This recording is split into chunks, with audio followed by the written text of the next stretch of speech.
Hello, BookTube, and welcome to our read-along of Anthony Trollope's 1883 novel, Mr. Scarborough's Family. This was the last of his major novels. He did The Landleaguers, which is a scattershot effort, and he did An Old Man's Love, which is slight. Good, but slight. But aside from those two, this is his last great book, his last truly Trollopean novel, the type of thing that's got so many moving parts and so much wonderful humanity infused in it that you can, when you're reading it, immediately know why he was one of the most popular writers of his day. And by the time he wrote Mr. Scarborough's Family, he had been popular for decades. And I think it shows in this book. This is one of the things that we'll be looking at in the course of our read-along here is whether or not we can detect any differences in tone or style from all the many Trollope novels that we have read on this channel over the last couple of years. I myself think, reading these first 16 chapters, reading 16 chapters a week, I myself think that you can tell. That I won't say it's a winter style. I think Trollope was intentionally working to make it not so, although in An Old Man's Love, that's all that An Old Man's Love is a winter style. But I think not only was he working hard to prevent himself from writing in a winter style of a it's all over, I don't have any stake in the living, hustling, bustling world anymore style, but also I don't think he was really capable of it. Not really. Certainly not in this book. Although, the main plot of the book deals with a character who is in the winter of his life. Our main character is Mr. Scarborough, who, when we meet him as the novel begins, is a very prosperous squire who is dying, and not dying peacefully. He's having surgeons come at him with knives on a regular basis for horrifying operations that Trollope does not go into detail on them.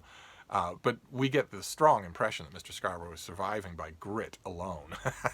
And he had been the only son of the squire, of the owner of his property, Tretton Park, and had retired to the continent as a young man. And when he comes back to Tretton Park, he has an English wife and two sons. And the sons are Augustus and Montjoy. Montjoy is the older, Augustus is the younger. And soon after, Mr. Scarborough loses his wife and gains possession of Tretton Park. But it's a different Tretton Park because a pottery works has been erected on the property, which has multiplied its value and its revenues enormously.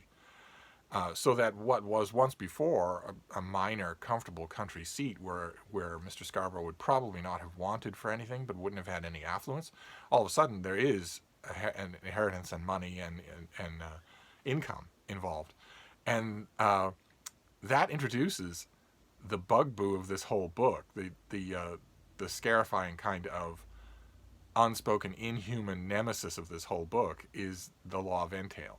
It's that Mr. Scarborough realizes that for all that Tretton Park is now valuable, he's very limited in what he can do with that. He has to pass it on to his oldest son. And that becomes more and more harsh for him to contemplate as his sons grow older, and he starts to realize that Montjoy is an inveterate gambler, that he's just an out-of-control gambler.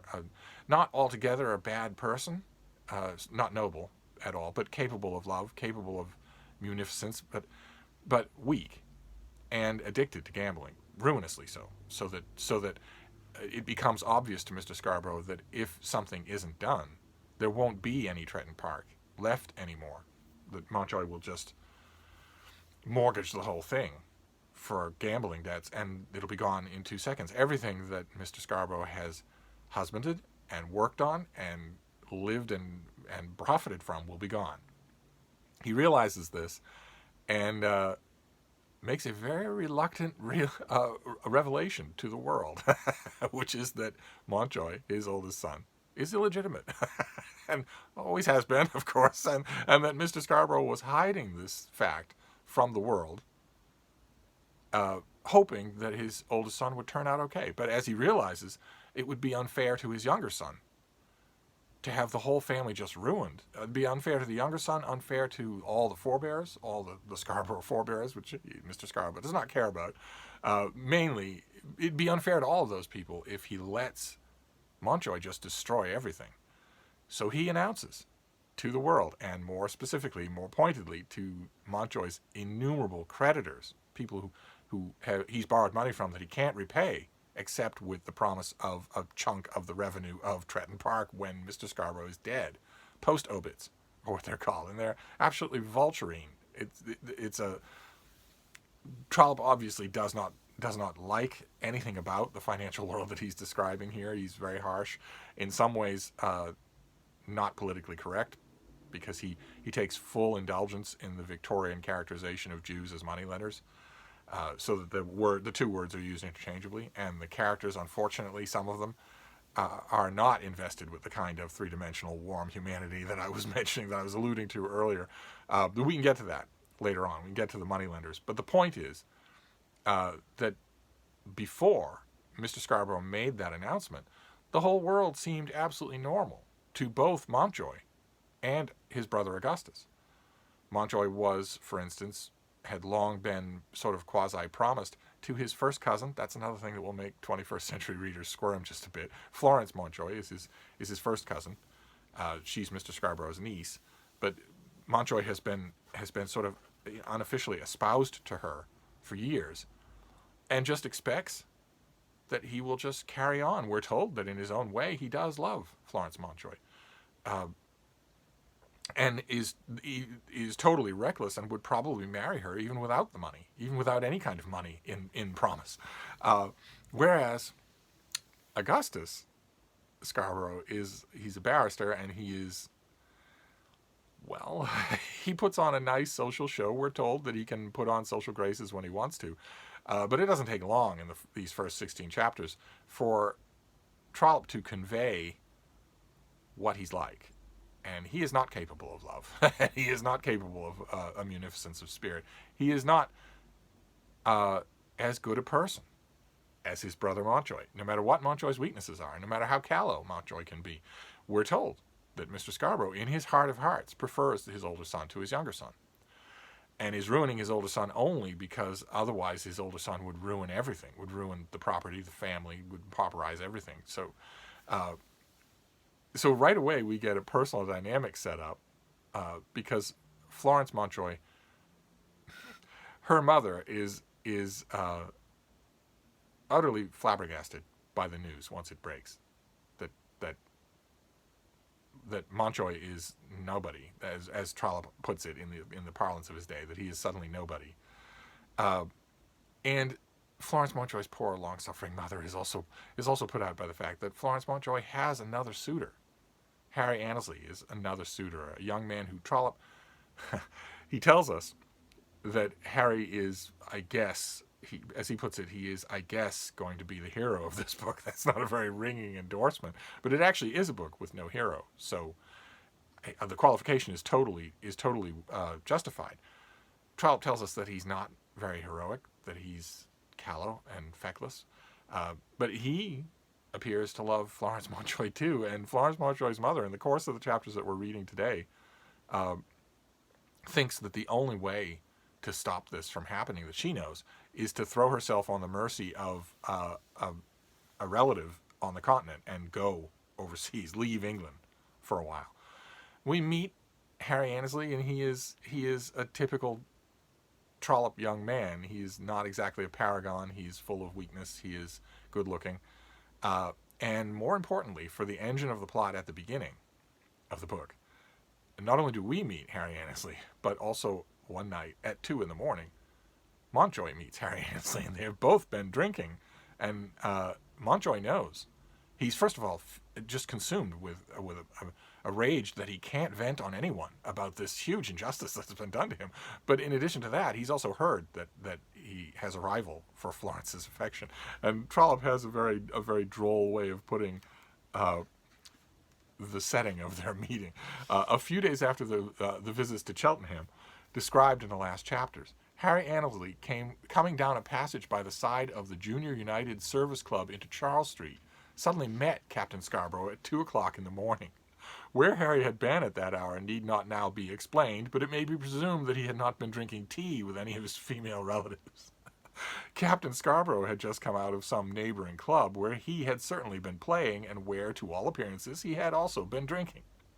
That there should have been no policeman in the street was not remarkable, but there was no one else there present to give any account of what took place during the 5 minutes in which the two men remained together. And when those 5 minutes are over, Harry Annesley staggers off, and Captain Scarborough, Montjoy, disappears. London has no idea where he is. No one sees him. And his father doesn't know where he is. His brother Augustus claims not to know where he is and questions Harry Annesley about it. A constable named Prodgers, one of Trollope's last, in fact, his last major essay at giving us a law enforcement agent. They're always great fun. In Trollope, we met a great one in the Eustace Diamonds, but they're all over Trollope. And that constable has no idea where Montjoy is.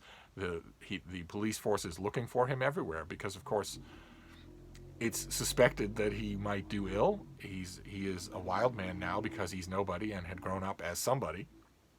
And we see Harry Annesley in the company of Augustus Scarborough, and boy, oh boy. Trollope it's a very, very subtle job that he does in portraying the younger son, who's now the heir, to the reader. There's no blatant underscoring of you're not hit over the head with anything, but you are very much encouraged by what you see to loathe Augustus Scarborough, and therefore it comes as no surprise to you as a reader that his father starts to loathe him as well. But those are subtle things. They're subtle at the beginning of this book. They don't come to the fore in the chapters that we're reading today. In the chapters that we're reading today, we see that enigma. Captain Scarborough disappears. When he reappears, we know exactly who has known about his disappearance, and we know who has lied about it. And the only other thread here is a very minor one, but I want to bring it to your attention because it ends the chapters that we're reading today. And that involves Mr. Scarborough's outraged lawyer, Mr. Gray, who has known the family from forever, had dealt with all of the legal affairs of the Scarborough family and property, and who, when Mr. Scarborough tells him this horrible revelation, my oldest son is actually illegitimate, he's not my heir, at first Mr. Gray just flatly refuses to believe it. He knows what kind of a person Mr. Scarborough is. Not reputable. And not particularly believable, although in a way, I think that Mr. Scarborough may be one of the most honest characters that Trollope has ever written, while also being untrustworthy. And we'll get to that. We'll explore that, because that comes to the fore in later chapters. But when we follow Mr. Gray home, it turns out he doesn't have a particularly happy home life. He has his sister's husband and family to deal with, and they are totally unacceptable. But he also has his only daughter. And she is the main character of the last chapter. Her name to her father is Dolly, no one else. She's a forbidding person. No one else has the nerve to call her Dolly. But Trollope ends, he describes her. She is alone. She is not at all expecting a male suitor of any kind. And she is a friend and confidant to her father, as we're going to see in later chapters. And he finishes off by saying, I have not yet mentioned that attribute of Miss Gray's, which is perhaps the most essential in her character. This he does in the last paragraph of the chapter. It is necessary, at any rate, that they should know it who wish to understand her nature. When it had once been brought home to her that duty required her to do this thing or the other, or to say this word or the other, the thing would be done, or the word would be said, let the result be what it might. Even to the displeasure of her father, the word was said, or the thing was done. Such a one was Dolly Gray. When Trollope writes like that, in boom, boom, boom, boom, boom, often characterized by single-syllable words, when he writes like that, he is invariably writing about someone that he admires, a character that he likes. And I want to come back to Dolly Gray a couple of times in the course of this read-along. But for now, that is the opening of Mr. Scarborough's family. And I think you'll agree, especially those of you reading this for the first time, that nothing is left out. You are just sucked in right away into an amazing story, a whodunit, a where is he, police investigation, lovelorn, lovelorn personal interactions. I want to know what you make of the beginning of this. I think it's an absolute delight of a book. And we are going to continue with the next 16 chapters. So we are at chapter 16. We're going to go to chapter 32 for next time, which is Mr. Anderson is ill. The chapter Mr. Anderson is ill will be where we stop for next time.